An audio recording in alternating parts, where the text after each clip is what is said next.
Nápoles, 1642.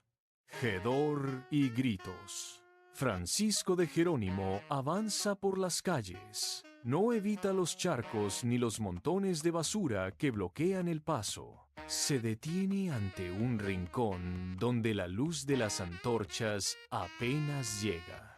Sus dedos aprietan un desgastado crucifijo de madera. Las puertas de las casas se cierran con fuerza al caer la noche. Los cerrojos metálicos suenan como disparos en la oscuridad. Francisco no busca refugio. Observa los rostros que se ocultan de hombres y mujeres que el resto de la ciudad ha sentenciado al olvido. Él se inclina.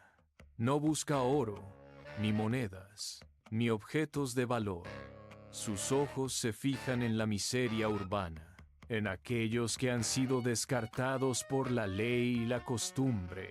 Se mueve con la calma de quien sabe exactamente qué es lo que está buscando. Mientras la ciudad se entrega al miedo y al silencio, él abre su camino hacia el corazón de la podredumbre, buscando lo que los demás han perdido. La noticia llegó. Sus superiores negaron el viaje a las misiones de Oriente. Francisco dejó caer el documento sobre la mesa de madera. No hubo quejas ni gestos de amargura. Salió del edificio y caminó hasta el centro de la plaza principal. A su alrededor la miseria de Nápoles se desplegaba sin filtros. Vio a hombres cubiertos con hollín y mujeres con la mirada hundida por el hambre. Observó las grietas en los muros y las conciencias cargadas de culpa que caminaban a su lado. Comprendió que sus indias no estaban al otro lado del océano, sino allí, en el barro que pisaba. Se aclaró la garganta. Al principio, solo el ruido del mercado respondió a su presencia, pero él no bajó la voz. Comenzó a hablar con una firmeza que cortó el murmullo. El púlpito ya no era de madera, sino aquel rincón de piedra.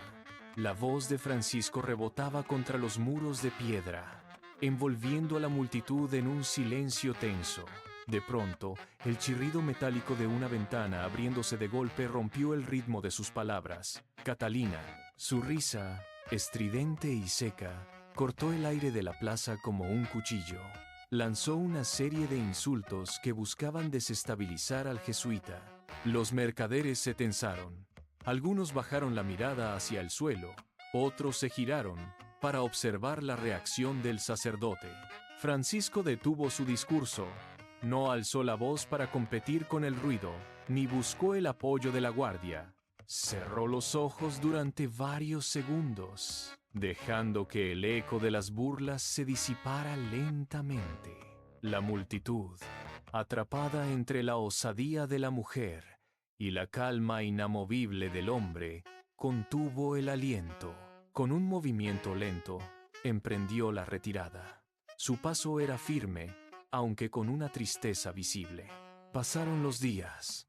El bullicio habitual de las calles divulgaba horror en casa de Catalina, acompañado por un silencio denso y antinatural. Las puertas de la casa de Catalina permanecían selladas, con los cerrojos intactos y las persianas bajadas. Francisco llegó al lugar con paso lento. La madera estaba fría al tacto y cubierta por una fina capa de polvo. A sus espaldas, los vecinos se agolpaban en la entrada, manteniendo una distancia prudente. Nadie hablaba. Francisco apoyó la palma de su mano contra la superficie rugosa de la puerta. Empujó con firmeza. El metal del pestillo chirrió. Un sonido agudo. La puerta abrió, revelando una franja de oscuridad absoluta. Francisco cruzó el umbral. Sus botas resonaron sobre las baldosas de piedra mientras avanzaba. La multitud se apretujó en el marco de la puerta, conteniendo la respiración, aguardando a que Francisco revelara lo que había. Francisco avanzó hasta el centro de la estancia. El aire allí se sentía estancado, carente de cualquier rastro de vida. En el centro, sobre un lecho desvencijado, el cuerpo de Catalina permanecía inmóvil, con las manos cruzadas sobre el pecho y la piel pálida bajo la luz mortecina que entraba por la rendija de la puerta. El silencio en la habitación era absoluto, solo interrumpido por el leve jadeo de los curiosos que se amontonaban en el umbral. El sacerdote flexionó las rodillas y empezó a rezar por su alma. Apoyó las palmas de las manos sobre sus muslos, inclinó el torso hacia adelante y fijó la vista en el rostro inerte de la mujer. Su voz estalló en la penumbra. ¡Catalina! Dime ante la justicia de Dios, ¿dónde estás? El grito no fue una súplica, fue una orden que cortó el aire como un látigo. La multitud en la puerta se asustó y retrocedió instintivamente. El tiempo se fracturó en aquel instante. Un segundo de silencio absoluto precedió a lo imposible. Los párpados del cadáver se tensaron y se abrieron de par en par, revelando una mirada vacía. Un sonido gutural, seco y áspero, brotó de la garganta inerte, como si la tierra misma se estuviera resquebrajando.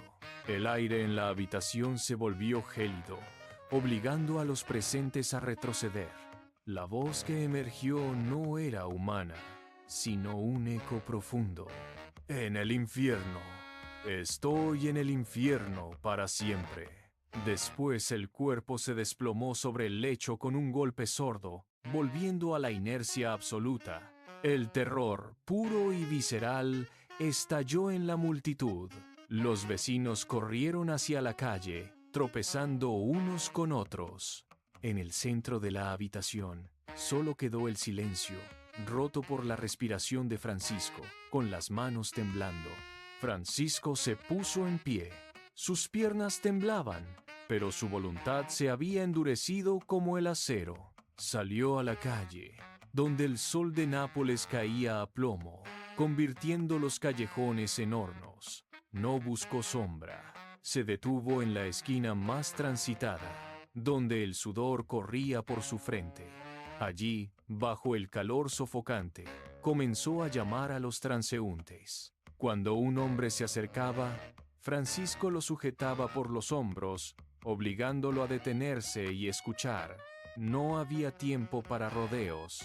Cuando las nubes descargaban tormentas violentas sobre la ciudad, él se quedaba bajo el aguacero, con el agua calándole hasta los huesos, confesando a los pecadores en los portales mientras el barro le subía por las piernas. Sus manos se aferraban a los brazos de quienes encontraba. Sus fuerzas flaqueaban. Sus pulmones ardían por el esfuerzo constante. Pero él no se detenía. Caminaba de un extremo a otro de la ciudad. Para Francisco, cada minuto era un tesoro rescatado del olvido. Una carrera frenética donde el único premio era la redención. El cuerpo de Francisco finalmente cedió. En 1716, el hombre que había recorrido cada rincón de Nápoles se detuvo para siempre. No hubo más pasos por los callejones, ni más voces resonando en las plazas bajo la lluvia. El silencio se instaló en su celda, pero fuera, la ciudad reaccionó con un movimiento sísmico. La noticia se propagó por los mercados y los muelles. Miles de personas salieron de sus viviendas, llenando las arterias de la ciudad en una marea humana que no buscaba espectáculo, sino despedida. Las puertas de las iglesias se abrieron de par en par, incapaces de contener a la multitud que presionaba por entrar. Ya no quedaban burlas, ni insultos, ni miradas de desprecio. Aquellos que antes le cerraban el paso, ahora se empujaban para acercarse al féretro. Las manos de la multitud rozaban la madera, un gesto de reconocimiento tardío hacia quien los había amado cuando nadie más lo hacía. Nápoles entera se volcó a las calles, transformando el duelo en una procesión interminable.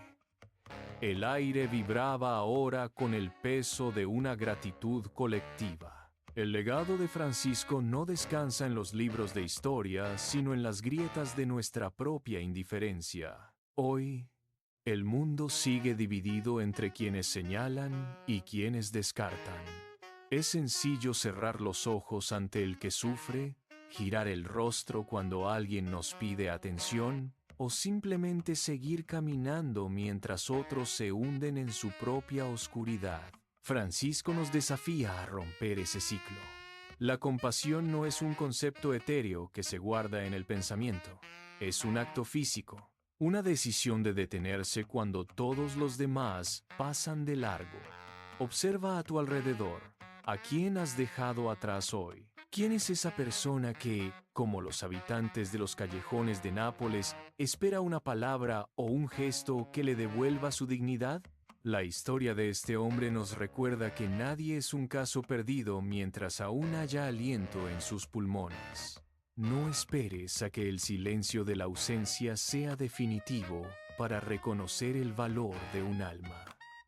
La verdadera justicia comienza cuando decides mirar a los ojos a quien el resto del mundo ha decidido ignorar. Toca la puerta que otros han sellado. Escucha la voz que otros han silenciado. Tu presencia en la oscuridad ajena es la única luz que puede evitar que alguien se pierda para siempre. No des a nadie por perdido. El tiempo es breve, pero cada segundo es una oportunidad para rescatar una vida del abismo. Actúa ahora.